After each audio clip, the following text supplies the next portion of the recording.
Donc, de là, qu'est-ce que vous comprenez qu'on peut faire par rapport à ça? Qu'est-ce qu'on est capable de faire par rapport à notre expérience humaine en tant qu'être humain? Tout. Nous amener dans un contexte où ce qu'on veut y aller. OK. Donc, aller dans un contexte qu'on veut aller. Donc, donne-moi un exemple, puis on pourrait justement utiliser ça pour créer ce contexte-là. Donc, donne-moi un exemple, s'il te plaît. OK? OK. OK. Donc, en vacances avec ta famille. Absolument. Donc, tu vois, ça, tu peux justement, admettons, tu veux vivre la détente. Si des fois, souvent, on est bien stressé, puis on attend justement, je vais pouvoir me détendre quand je vais être rendu en vacances. Mais des fois, les vacances sont loin. Fait que, oui, effectivement, le fait d'utiliser tout ça, la possibilité que les vacances se produisent, tu viens de l'augmenter parce que tu envoies un message à ton inconscient pour vraiment rendre ça le plus réel possible. Mais en même temps, ce qui est le fun, c'est que dans ton présent, tu touches déjà à cet état-là. Donc, tu n'as pas besoin d'attendre d'arriver aux vacances pour déjà comme, hey, bien le sentir. Donc, finalement, il y a plein de choses qu'on peut faire, mais l'état, on peut déjà le créer maintenant. C'est ça la capacité, justement, de l'imagination humaine, et où, justement, entre autres, avec l'imagination, on peut utiliser les sous-modalités. Donc, l'imagination, on peut former différentes images. Donc, c'est autant au niveau du contenu que de la forme de l'expérience. Mais on réalise que l'imagination, c'est 10 fois plus puissant que la volonté. Souvent, on peut vouloir faire quelque chose, puis forcer pour ça, mais à partir du moment qu'on crée quelque chose dans notre esprit, puis qu'on l'utilise, justement, mettons, je prends l'exemple, on amplifie avec des choses, avec des sous-modalités, on vient d'envoyer un message très puissant à notre inconscient. Et on peut se permettre déjà maintenant de vivre cet état-là. OK. Fait que je reviens avec la même question. Avec ce qu'on a vu jusqu'à maintenant, quand on regarde l'utilisation des sous-modalités qui équivaut finalement au panneau de contrôle de nos représentations internes et même de nos sensations, qu'est-ce que vous considérez qu'il est possible de faire avec ça? Donc, toi, tu disais tout. On peut tout faire. Exact. C'est ça. Donc, on peut créer nos états par justement l'utilisation de ça. Donc, au lieu de dire, le jour où je vais avoir X, Y, Z, ou le jour où je vais faire A, B, C, je vais pouvoir ressentir telle chose. Donc, me sentir de telle manière, non. On peut déjà y accéder. Et là, justement, on rend quelque chose, donc déjà dans notre présent, ça a plusieurs avantages.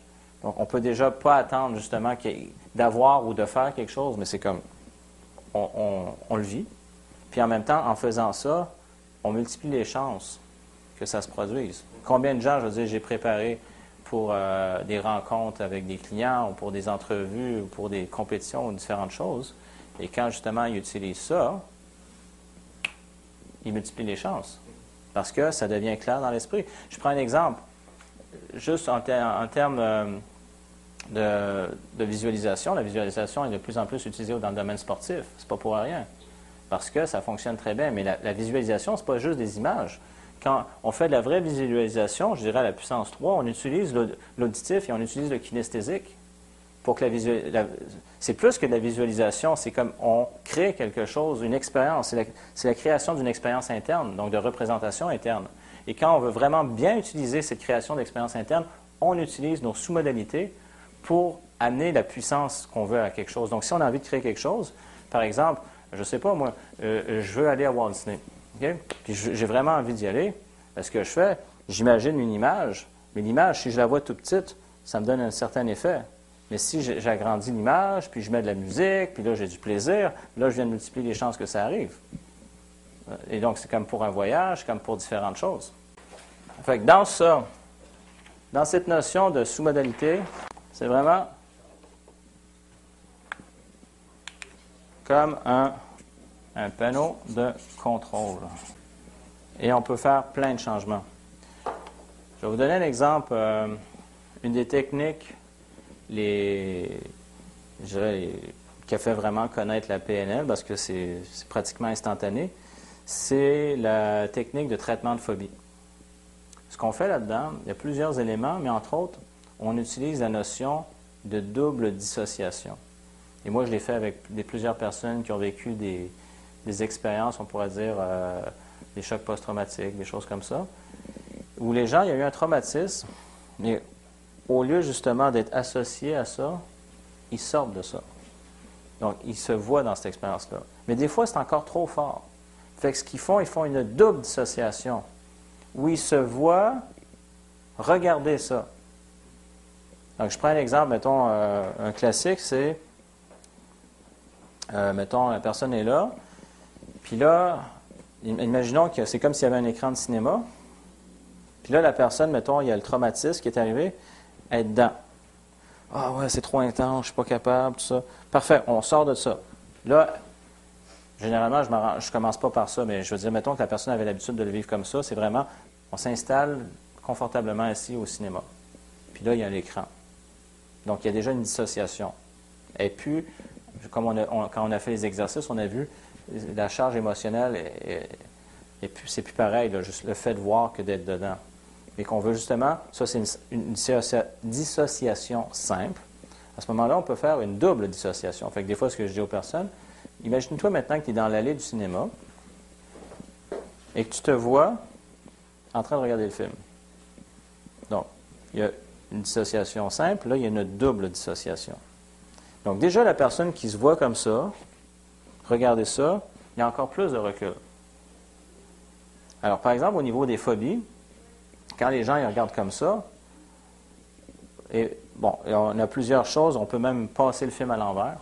Donc, au lieu de partir du début, on part de la fin. Mettons, il y a eu un événement particulier qui est arrivé qui était traumatisant, on part de la fin. Donc, la personne, c'est comme, OK, là, tu es en double dissociation, puis le film, mettons, l'écran, on va mettre l'image petite, en noir et blanc. Pas trop fort, pas trop intense. Là. Petite, en noir et blanc. Fait qu'on travaille encore sur les sous-modalités. Puis, on ne met pas le son pour l'instant, pas de son. Puis, on va partir ça de la fin. Fait que là, on change la séquence. Fait que là, au niveau, on pourrait dire, de la syntaxe de l'esprit, ça perd son sens. Fait que, mettons, la personne, c'était le moment où elle était arrêtée dans l'ascenseur quand, justement, elle vivait un deuil. Fait que depuis ce temps-là, elle fait une phobie au niveau des ascenseurs. Mais on y va à la fin de l'expérience, puis on retourne au début avant que ça arrive. Puis là, elle est là. OK, je suis bien dit, OK, double dissociation. OK, on part le film à l'envers. Puis souvent, on le fait en accéléré. Plus vite. C'est bon? Fait que là, la personne, OK, c'est pas pire. Là, on repart de la fin, puis là, on y va encore vite. Là, maintenant, on peut aller plus vite, mais toujours en dissocié, puis on le va en accéléré de l'autre bord. Fait qu'encore, il y a une notion de vitesse. Ça fait partie des sous-modalités, parce que la vitesse à laquelle on fait défiler l'image aussi. Donc là, on l'a fait à l'envers, comme un film, puis là, on le fait de l'autre bord. Puis après ça, OK, là, c'est pas si pire. La personne, OK, on peut agrandir l'image, parfait. On peut mettre même la couleur si on veut. Fait que ça a plus d'intensité. La personne dit, OK, je suis à l'aise, c'est correct, parce qu'elle est encore en double dissociation. Puis à force de le faire d'aller comme ça, allez, donc on va en avant, en arrière, back and forth. Donc on avance, on recule. À un moment donné, elle dit, c'est pas pire, c'est correct. Serais-tu à l'aise d'aller dans le cinéma? Ouais. Elle s'installe, elle regarde le film. Non, c'est correct, je peux dealer avec. Puis on part de la fin. Puis là, à un moment donné, c'est comme, à la longue, ça va bien. Parce que on a changé justement au niveau des sous-modalités le sens qu'elle donnait à ça, en travaillant sur les sous-modalités. À un moment donné, ça se peut qu'on ait donné des ressources à la personne avant, mettons, on avait besoin de sentir plus en confiance ou d'autres choses, mais juste en faisant ça, par l'image, par le son, des fois, mettons le son, je donne un exemple, la personne entendait son père qui criait. Là, c'était comme, je donne un exemple, « Hey, toi, là, là, bah. » Et là, mettons, on lui dit, « Regarde, qu'est-ce que tu dirais qu'on lui mette la voix de Donald Duck? » Fait que là, on a changé le son. Fait qu'au lieu, là, il fait... On a changé le son. Fait que ça n'a plus le même impact. On a changé la sous-modalité au niveau du timbre. Fait qu'à un moment donné, c'est que la personne regarde ça. Qu'est-ce que tu dirais qu'on mette la musique, mettons, peut-être comique par-dessus ça? Ah, OK. Fait que là, ça serait, mettons...